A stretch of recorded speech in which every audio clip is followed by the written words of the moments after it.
Spray Tips with Tom Wolf is brought to you by Loveland Products and All Clear, the premium spray tank cleaner. Don't let spray tank residue lose you need. The results are all clear.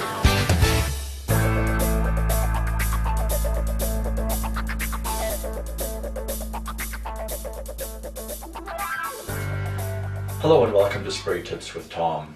What we want to do in this episode is talk about the next upcoming season and how to prepare for it, and I've identified maybe a few issues that we ought to be thinking about over the off season. First of all, I think we have to ask ourselves, let's think back about the past season and see, well, what went right and what went wrong? What are we frustrated with? What do we want to build on in terms of success? So you might have issues like efficacy and coverage. Were you satisfied with the quality of your control, your pest control?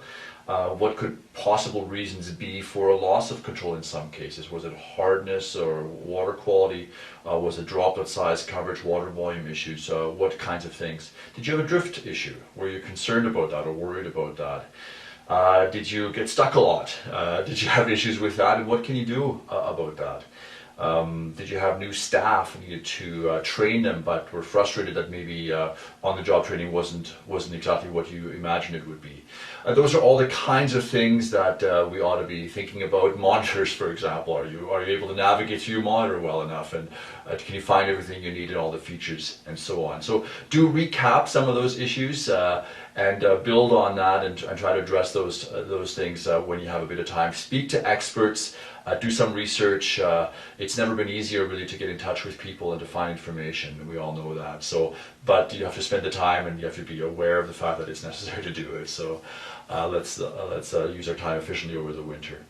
I guess one thing that I thought would be interesting for next year, I see a lot of people talking about improving the speed of their transfer, chemical transfer, water filling, that kind of a thing. And they're doing it because it makes them more efficient. It goes faster, they lose less time standing still, they're able to spray a greater portion of the time. So a simple winter task is building yourself a new transfer system, go to 3-inch plumbing, for example, get a different pump that has higher capacity. Lots of suppliers out there that can help you with that, lots of innovation there, and lots of your fellow producers and applicators with very good ideas that I see. So I really advise you to think about those kinds of things. One thing we always talk about, and we have relatively little success in getting happening, is calibration. We all use rate controllers now, and the rate controller monitors the flow that the sprayer produces through the booms. But is that flow accurate? And is that flow being uniformly distributed throughout the boom? What is your pressure drop? The only way to find those things out is to actually physically measure the flow of your nozzles using a cylinder, a graduated cylinder of some sort, some kind of a calibration kit. The total flow idea, where you say, well, I needed to spray 160 acres for the tank to get empty, and lo and behold, the tank was empty at 160, therefore I must be applying my determined water volume, is not accurate. It's sure, it's out there, but where is it exactly? It could have gone out a single 2-inch pipe for all you know. You have no idea. So you do have to measure each individual flow. Something I want to make you aware of, I believe there's a company, Agritronics, that is going to be sponsoring a calibration service launched this winter, I believe. So watch for that information. The idea behind it is this, that an applicator would send their nozzles to Agritronics in a provided box, shipping included, and for $100 or so they would be calibrated, their flow would be tested, and then there would be a report sent back to you with your nozzles. And basically then you'd know, hey, are they flowing what they should be flowing? Is there a few that are out, and by how much? Those kinds of things. So that could be very useful if you're not prepared to do that on your own. That's about $100 service. Screens. We do see increasing problems with material getting hung up in screens. So part of it is the fact that you're not spending enough time hydrating the product and it's not in proper mixture. And you may need to spend a little bit more time, all this fast filling notwithstanding, you still have to make sure it is in solution, and it will slow you down if you're not careful. But you also have to know what screens you've got. Have you got 80 mesh? Have you got 100 mesh? Have you got 50 mesh? Most products, even liquid products, do ask for nothing finer than 50 mesh. And yet many of our sprayers ship with 80 and even 100 mesh. So be careful, make sure you know what you have in there and avoid problems in the future. Clean water is essential, but maybe screen it before it gets to the sprayer and maybe before you add chemical to it. I want to talk about boom ends. Boom ends are an area where we have increasing problems. So material gets hung up in the boom ends. It doesn't flush out unless you open up the boom end, and that's a manual flush. You eliminate air that way as well. In some cases it gives your rate controller better operating conditions. But there's an automated way of doing it. That's the express nozzle body end cap. So that's a very nice innovation that really will help you just keep your boom end clean and free of air. If you don't have that, a valve is okay, but if you don't have a valve, you do have to remove the end cap. Make sure you flush everything out. Dirt, debris, undissolved chemical can all accumulate in there, and it creates havoc later. Number six, number six, spray quality. We always talk about spray quality. Spray quality is a way that the international spray community communicates droplet size these days. It's an international standard, and they use terminology like fine, medium, coarse, very coarse, extremely coarse, and so on.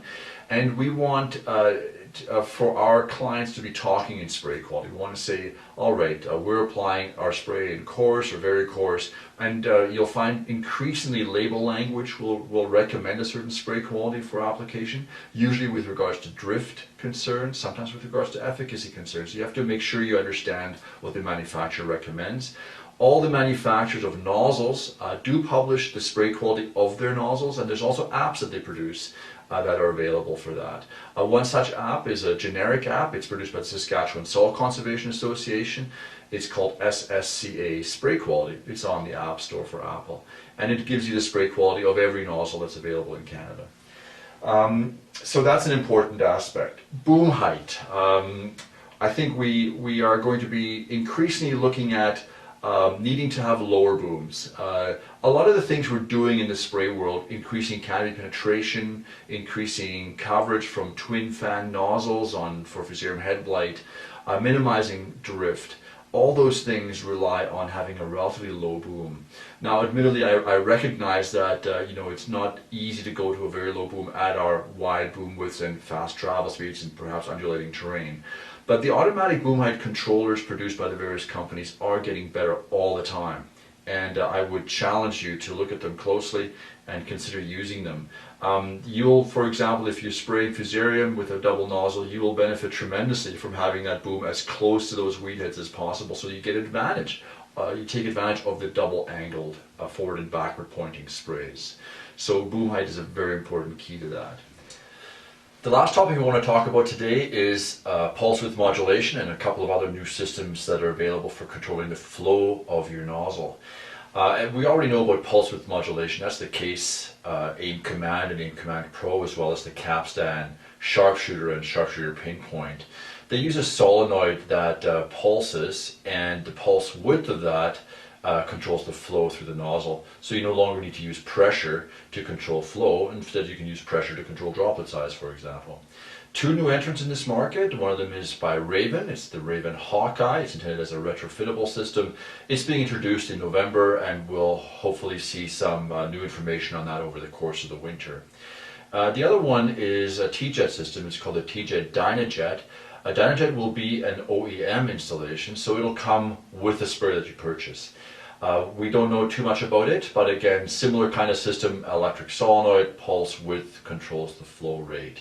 It's a system that's ideal for producers that use a higher than average speed, so that they can actually slow down without compromising the spray quality of their nozzle due to a too low pressure. It's also good for producers that might have very undulating terrain where there's a lot of travel speed fluctuations, and they would never settle into any given pressure and therefore any given droplet size. But there's two other alternatives that are also on the market. One of them has been on the market for a while. It's the Wilger Combo Rate. This is a system that has multiple nozzles, all of them pointing down, and you could, for example, put different spray qualities in there or different flow rates, and then from the cab you can select which nozzle or which combination of nozzles will spray. So you can change droplet size easily just by switching to a low drift version of the same flow rate, or you can change travel speed by changing to a different flow rate of the nozzle you already have. So it'll be a bit of an incremental jump. We don't know how the rate controllers will respond to all that, but that's out there. Another one that's new this year is the Hypro Duo React, a similar kind of a system that will allow you to switch between nozzles, again through a solenoid system, and then you can switch, you can spray with one or the other or both and do a lot of interesting things, and there's possibly even three that you can spray with. A lot of interesting things you could do there with regards to changing droplet size as necessary. So visit the trade shows, drop in on those booths, take care of some of the other issues that we talked about, gather information. You have a bit of time in the off season to do that, and hopefully we'll cross paths. Remember also, you can contact me through realagriculture.com, or you can find my email and or phone number and give me a ring, and I'll be happy to help you out with any questions that you have. It's been a great year. Thank you so much.